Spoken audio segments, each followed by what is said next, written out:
Hey guys, welcome back to the channel. And today we'll be reviewing Incorporated Season 1, Episode 8, Operational Realignment. And in this opening scene, we get Theo. And as we recall last week, Theo had been um, an experimental drug had been used on Theo in his cage fighting matches. But as we get this opening episode, it appears that the drug is still very much in Theo's system, or rather, it almost seems like Theo has become addicted to the drug, and his behavior is very, uh, you know, his behavior erratic. He's very irrational. His partner is starting to see the effects of the drug, and it's really causing an issue in their relationship. And the scene opens up. Theo has a baseball bat, and there is an escort. I'm not sure. I think it might be the same escort from last week's episode, and he appears to still have her with him. So I'm not sure if he has her with him, to keep him calm with the drug, or if if he's now just decided that he prefers women.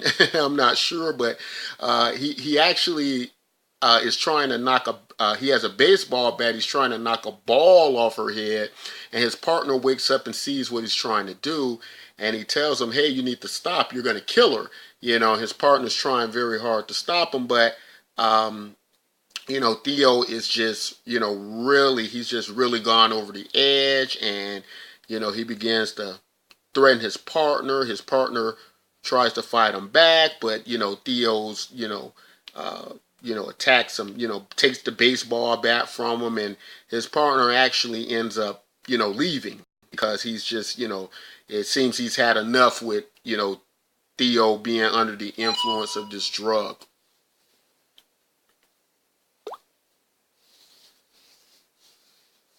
So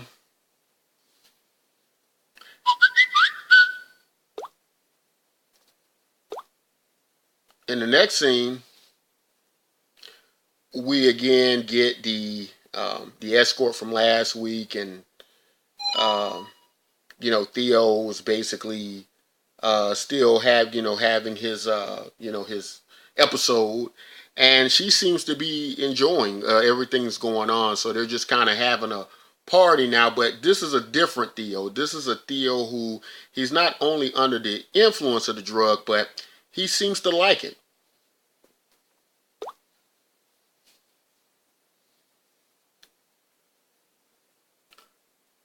So in this episode, or scene rather, Theo arrives, back with Terrence, and there is they have another fight scheduled, and this time, each week the opponent seems to get better and better. So, so there's a new fighter, and he seems quite mysterious, and they're worried about Theo.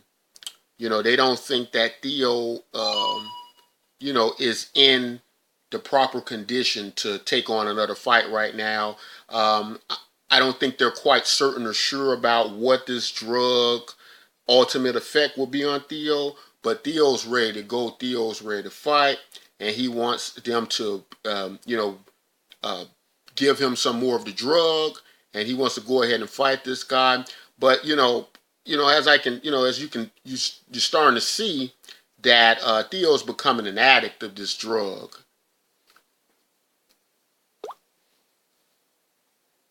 And so he starts fighting. Worst comes to worst, and the drug does kick in, and Theo does win the fight. But this time he actually takes someone's life.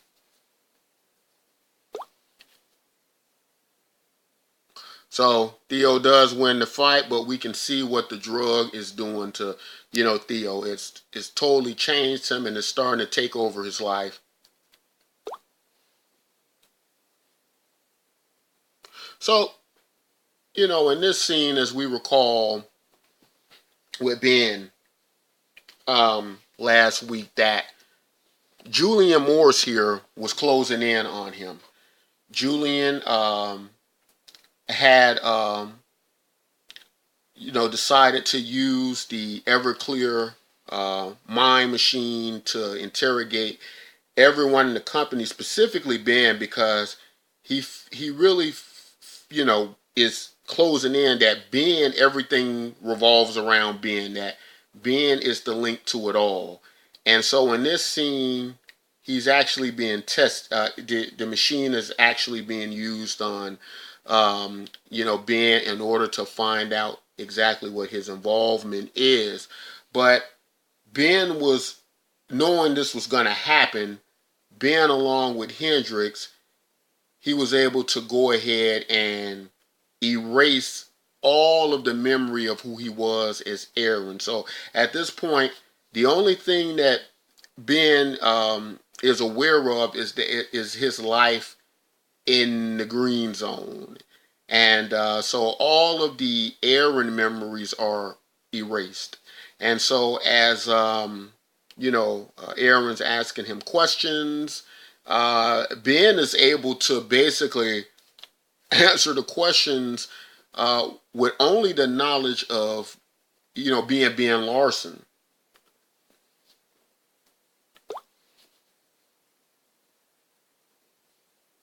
So even though Ben has passed the machine, Julian still, as a person who's been doing this for many years, he's sticking with his hunch. He still believes that Ben, is involved with this some type of way, even though he's at a point now where he can't prove it. But Ben, now being actually Ben, as he has no recollection of who Aaron is, he's actually trying to help Julian to find who killed Roger. So he's really trying to find the murderer. And Ben is very smart, so Ben's using all of his knowledge and skills to assist Julian. He's letting Julian know, hey Julian, Roger was, one of my best friends. Although he was a jerk, he was still one of my, my best friends. I want to do everything I can to help you find his killer.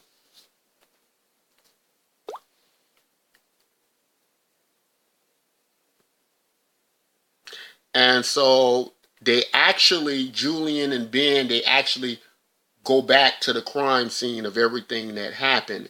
And, Ben's very sharp. So Ben is basically there and examining the scene of the crime. And he's able to, through some technology and just some know-how, Ben is trying to come up with a way to recreate the entire crime scene, in which he'll be able to actually identify who the murderer was. And so this is what Ben is doing now on the rooftop, with this device. And I'm not certain what exactly this device does. I don't know if it's through use of security cameras or some kind of way it can, create this, the crime scene, like recreate it three-dimensionally. And so, Ben's setting this all up. And I mean, he's on it. He's using all his know-how in order to, help to catch Roger's killer, who just happens to be him.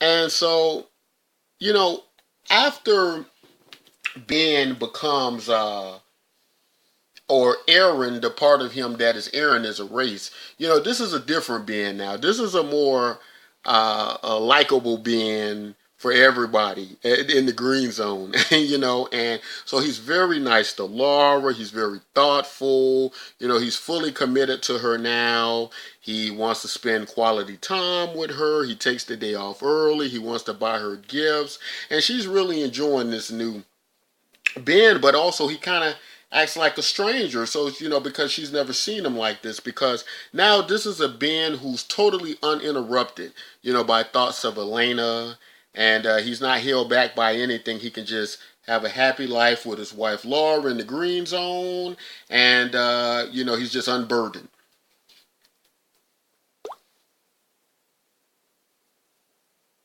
So, this is an interesting scene because while Ben is cruising in his driverless car, um, he's going, well, I want to buy my wife, a nice gift. And, he decides on buying her a ring. And so, um, what's interesting is the ring that he decides to buy her is almost an exact replica of the ring that Elena gave him. So, that basically lets us know that although, um, Aaron is erased, or the memory of Aaron is supposed to be erased, somewhere in his mind, he's still thinking about Elena. There are still fragments of, Elena. And even though he can't figure out what it is, he's still, those memories are still kind of coming to the surface.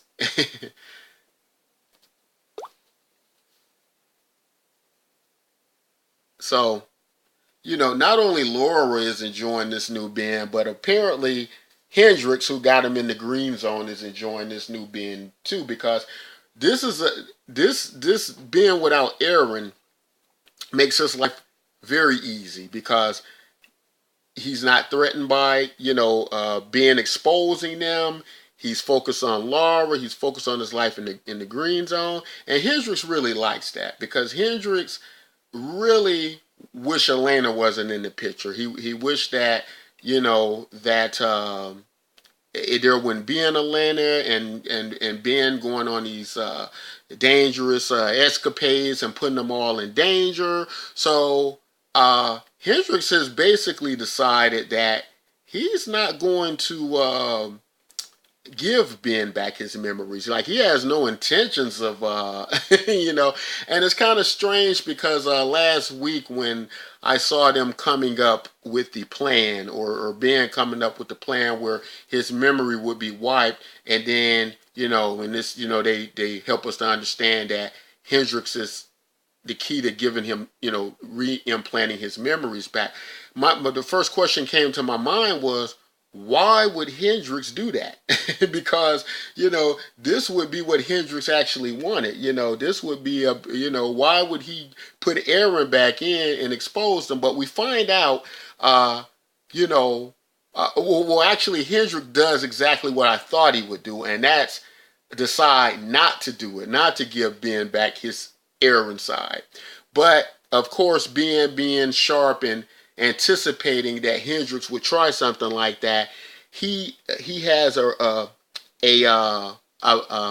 pre-recorded message that calls his phone and lets him know, hey, uh, you know, basically, if you're getting this message, it means that you haven't restored my memory yet, and that's bad for you, because I already have it set up to where all of the information on you will go to the Spiegel Corporation, and you will be exposed.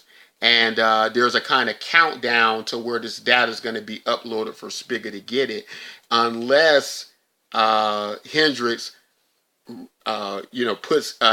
gives Benz back his memories as Aaron, and he's the only one who can stop it. So Hendricks now is forced to comply.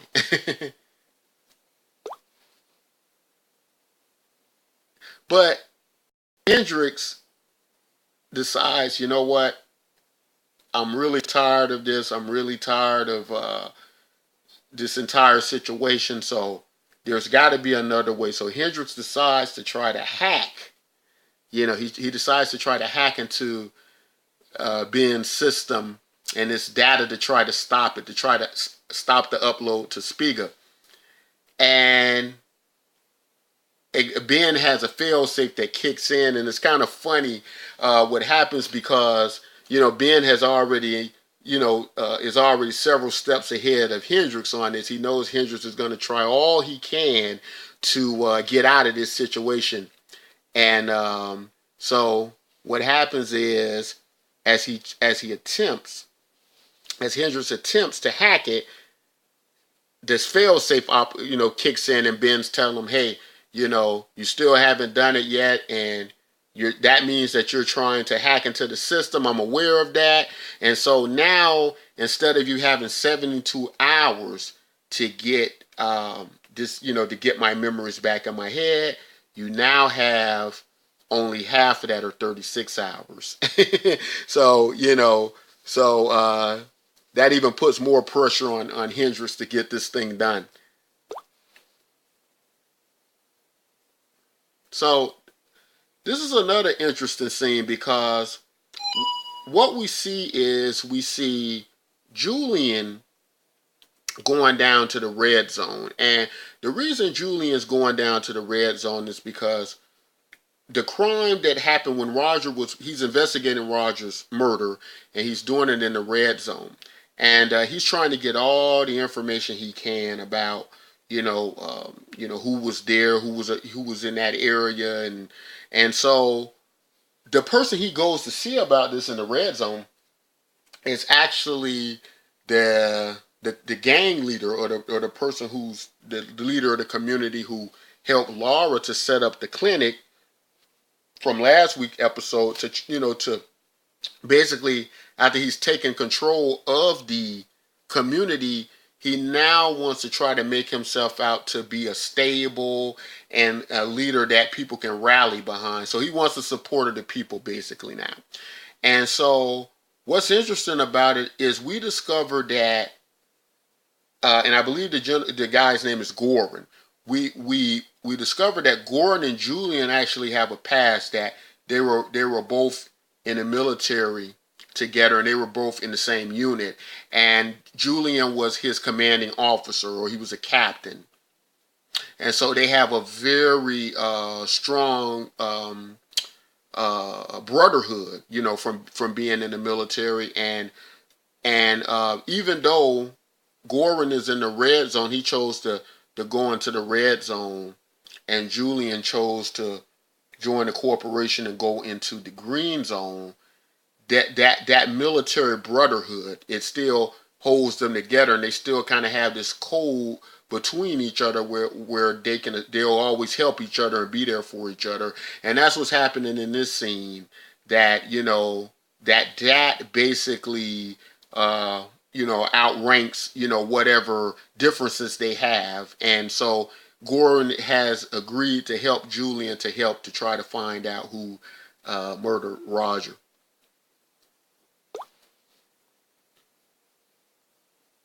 And so, basically this is Laura in the red zone, and she's at the clinic now. And, so she's finding her purpose. This is what she really wanted to do. She really wanted to use her medical degree to really help people who were in need of help, and not just help people to look better, or, to get plastic surgery and things like that. So she's actually, one of her first patients is a young kid who has an artificial heart, and it's been malfunctioning. It's not working properly, and Laura's there trying to help him out.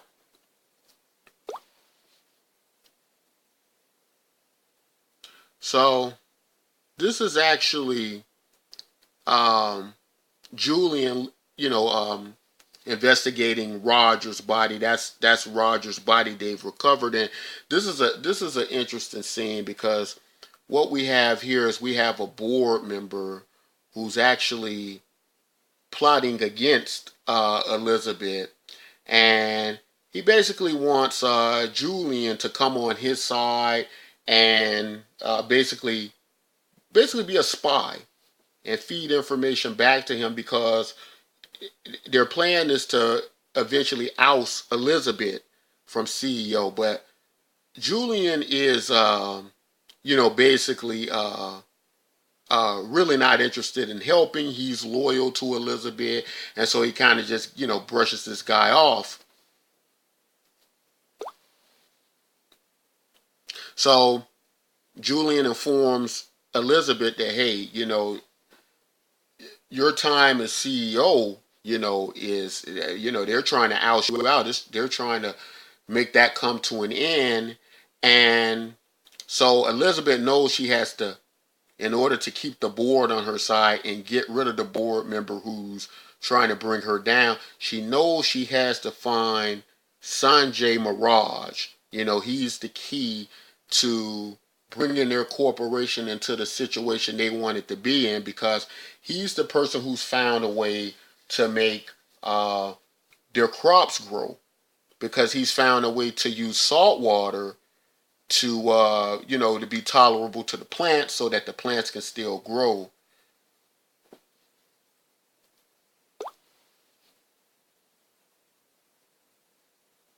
And so, this is a very interesting scene, because in this scene, the technology that Ben was using, um, he's able to get it to work. And I'm not exactly sure how this technology works. I'm not sure if he used some type of camera and computer intuitive program that can kind of anticipate what a crime scene looks like, kind of like when you get in a lot of these cop shows and a lot of these forensic science shows we watch on TV, where they show up and they investigate a crime scene and they try to basically reconstruct the crime scene as to what happened. Well, I guess this program, it can actually, in a three-dimensional way, recreate almost to, and it seems to a T, what happened. And not only that, but I'm assuming through some type of cameras or something or another, basically it's able to recreate the image too. So again, I'm not exactly sure how the technology works and how they were able to make it work, but basically that's what's happening. And it was able to create a three-dimensional image of who killed Roger. But as Ben's working this thing, he's starting to, as this image is becoming visible, he's seeing that, hey, this image looks exactly like me.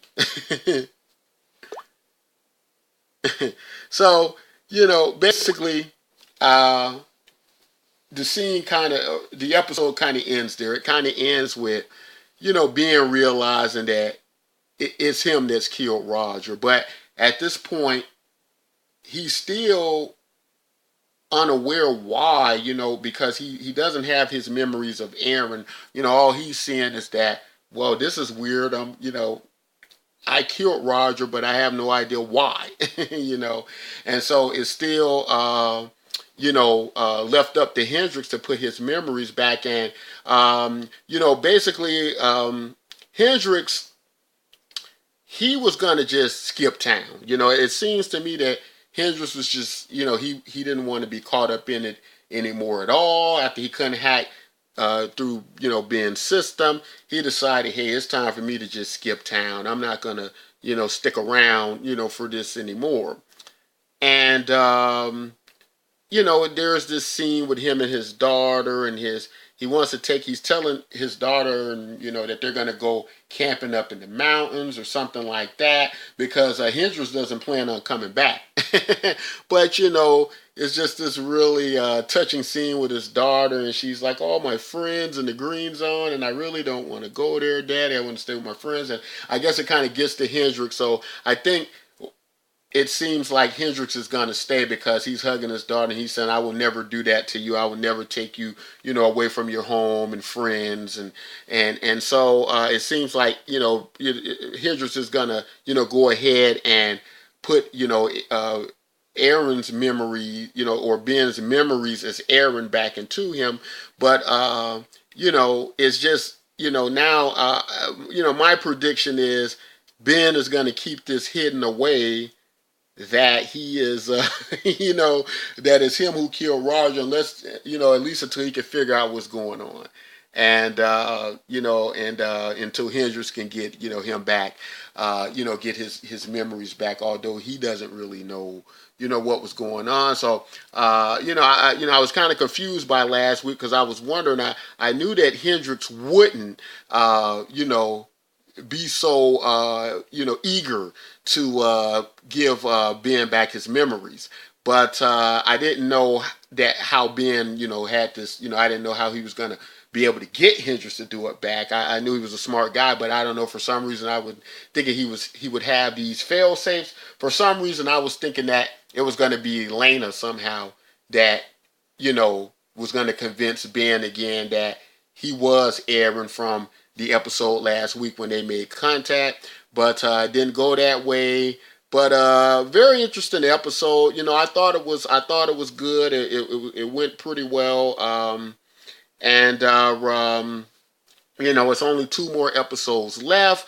I really like the show. I'm hoping it does get a second season, but so far I haven't heard sci-fi. Haven't heard any announcements that they will be ordering a second season. Although a lot of science fiction shows or sci-fi channel shows do get, that second season. I don't think I've seen one yet where they've canceled on the first season. And I think, I'm at least I'm assuming that the show's ratings on sci-fi, have, been good enough to justify a second season. So again, we're down to our last two. I look forward to the next few episodes, and I hope you guys enjoyed this episode tonight. And be sure to come back next week to tune in as we will review the next episode. And don't forget to like and subscribe. Take care, guys.